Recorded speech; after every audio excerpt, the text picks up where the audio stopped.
The Massachusetts Department of Public Health reports that there is a statewide surge in patients with tick bites and that there's a tick species that has made its return to our state.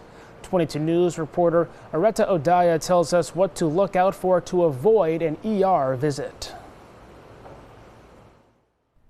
The Massachusetts Department of Public Health released data on tick exposure and tick-borne disease visits, and it reveals that emergency response teams in the state are seeing an increase in patients being treated for tick bites. According to their 2025 report, Plymouth, Dukes, Nantucket, and Bristol counties are all leading for the highest number of visits. The three most common tick species are the deer tick, which is the smallest, the American dog tick, and the brown dog tick.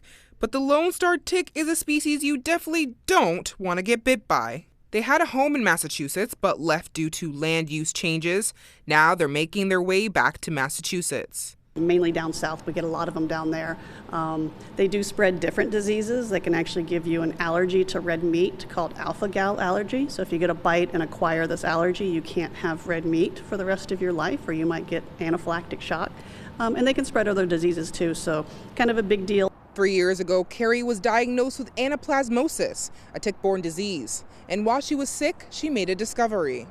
With getting bit by the tick, we found out in the emergency room that I was actually diabetic. I had no idea.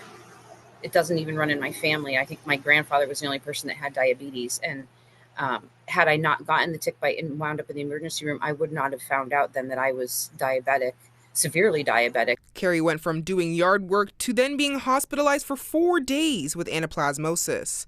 But she says that bite was a blessing in disguise, and she is now in diabetic remission.